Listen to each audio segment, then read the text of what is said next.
দেশের একমাত্র বিশেষায়িত ক্যান্সার হাসপাতালে 4টি আল্ট্রাসাউন্ড মেশিন গত 4 মাস ধরে বিকল। বন্ধ আছে রক্ত পরীক্ষাও। খাবার পানিরও চরম সংকট। তেলাপোকার ছারপোকার উপদ্রবে অতিষ্ঠ রোগীরা। স্বাস্থ্যমন্ত্রী বললেন সমস্যাগুলো তাকে জানায়নি হাসপাতাল কর্তৃপক্ষ।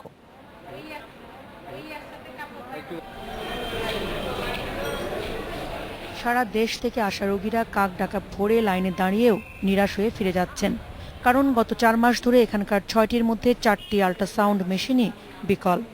রোগী আর তার স্বজনদের অভিযোগ, বেশিরভাগ পরীক্ষা নিরীক্ষার জন্যই তাদের যেতে হচ্ছে আশেপাশের হাসপাতাল কিংবা ক্লিনিকে। মেশিন নষ্ট, রক্ত পরীক্ষাটা নষ্ট, আলট্রাসাউন্ডটা নষ্ট।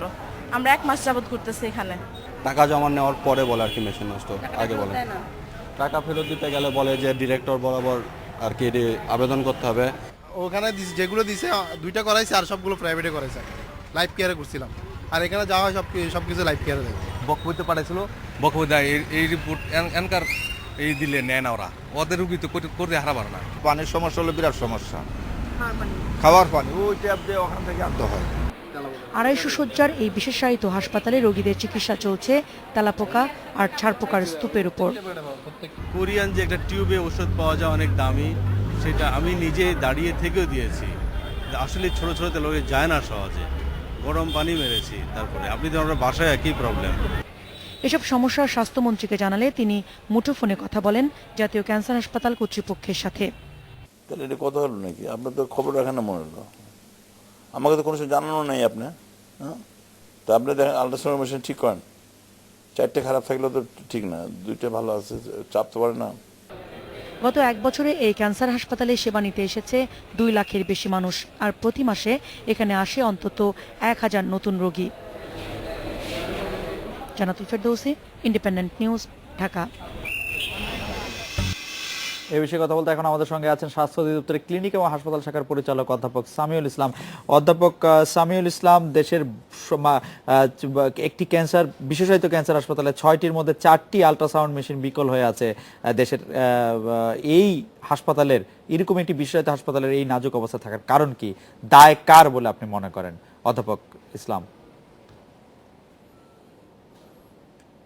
আসলে এটা তো কোনো দায়ে কাউকে দেওয়ার ব্যাপার না। ব্যাপারটি হচ্ছে যে এই হাসপাতালগুলো যে আছে সেখানে আমাদেরকে যন্ত্রপাতিগুলোকে সচল রাখতে হবে।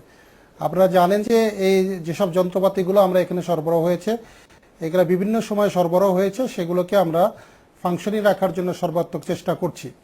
এবং আপনারা এখানে যে 2টি নতুন আল্ট্রাসোনোগ্রাফি মেশিন দেওয়া হয়েছে, তার দিয়ে কিন্তু আপনাদের যারা আমাদের রোগীরা থাকার কথা তাদের সবারই কিন্তু সময় মতো আল্ট্রাসোনোগ্রাম করা সম্ভবপর হওয়ার কথা। তবুও আমরা আপনাদের এই নিউজের পর আমরা খবর নিয়েছি এবং আমরা চেষ্টা করছি যে এই মুহূর্তে যারা বাকি যে মেশিনগুলো আছে সেগুলো মেরামতযোগ্য, সেগুলোকে মেরামত করব, এবং বাকি যেগুলো যদি মেরামতযোগ্য না হয় তাহলে নতুন আমরা আরও সেখানে আল্ট্রাসাউন্ড সরবরাহ করব।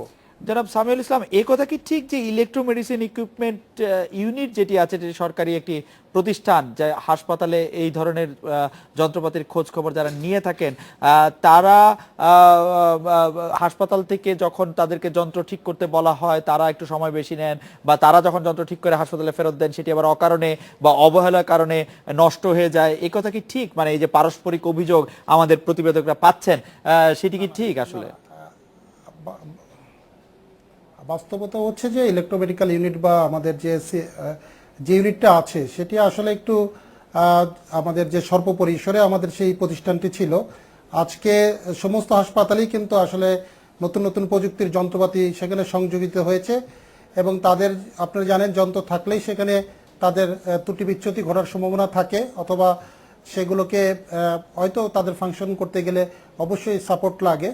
তো আমি মনে করি যে আমাদের এই প্রতিষ্ঠানটির সক্ষমতা বাড়ানো উচিত, এবং আমরা অলরেডি সেটার সক্ষমতা বাড়াবার চেষ্টা করছি।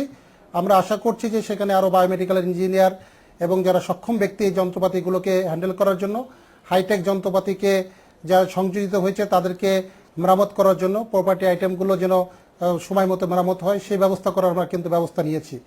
আমরা মনে করি যে সেইটির সক্ষমতা অর্জন হলেই কিন্তু আমাদের এই সার্বিক পরিস্থিতির উন্নতি হবে। আপনারা জানেন যে আমাদের এই পদক্ষেপের ফলে অনেকটুকু উন্নতি হয়েছে এবং আমি আশা করছি ভবিষ্যতে আপনাদের স্বল্পতম সময়ে আরো বেশি উন্নতি দেখতে পারবেন।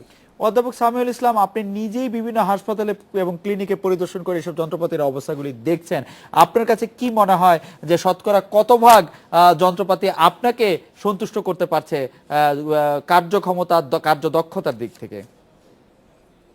না না, আসলে আমরা কিন্তু এই কারণে কাজ করছি যে আমাদের এই সরকারি হাসপাতাল বা বেসরকারি হাসপাতাল যেখানেই থাক না কেন, সেখানে বাংলাদেশের মানুষ যেন তাদের স্বাস্থ্যসেবা পায়, তাদের স্বাস্থ্য নিশ্চিত হয় এবং তাদের যে যে যন্ত্রপাতি দিয়ে যে তাদের সাহায্য দরকার, মানে তাদের পরীক্ষা নিরীক্ষার যে ব্যাপারটা দরকার, সেটা যেন 100% পায়, সেইভাবেই কিন্তু আমরা আমাদের পরিকল্পনা নিচ্ছি এবং আমি চেষ্টা করে যাচ্ছি। আমি আমার কাছে তো কিন্তু সার্বিকভাবে তখনই সফল মনে করব যখন আমরা এই 100% যন্ত্রপাতি আমাদের সচল থাকবে। এবং এই অধ্যাপক সামিউল হাসপাতালগুলোতে ইসলাম, যারা আমরা আপনার সাফল্য কামনা করি আমাদের নিজেদের স্বার্থেই। শুধু আরেকটি বিষয়ের দিকে যে আমাদের প্রতিবেদক আমাদের নজর আনছেন, সেটি হচ্ছে যে হাসপাতালে ছারপোকা, রোগীদের ছারপোকার সাথেও কেন যুদ্ধ করতে হবে? 2015 সালে এসে হাসপাতালে ছারপোকা নির্মূল করা খুব কঠিন কিনা? না না না না, আপনি যেটা বলেছেন, আমরা কিন্তু আমাদের নজরে আসার পরেই কিন্তু আমরা সেখানে আমি নিজে গিয়েছি এবং সেখানে পরিচালকের সাথে আমরা কথা বলেছি। আমাদের যদি সেখানে যদি কোনো আসলে আমাদের স্থায়ী কোনো বাসা থেকে থাকে বা স্থায়ী কোনো ব্যবস্থা থেকে থাকে, আমরা সেটা নেওয়ার অবশ্যই ব্যবস্থা করব। আমি আপনার সাথে একমত যে এই ধরনের ছারপোকার বা কোনো বসবাস হাসপাতালে থাকা উচিত নয় এবং কোনোভাবেই সেটা উচিত নয়। যেভাবেই হোক আমরা সেটা বন্ধ করব। অধ্যাপক সামিউল ইসলাম, আপনাকে অনেক ধন্যবাদ। একটি বিরতি নিচ্ছি, ফিরছি একটু পরে।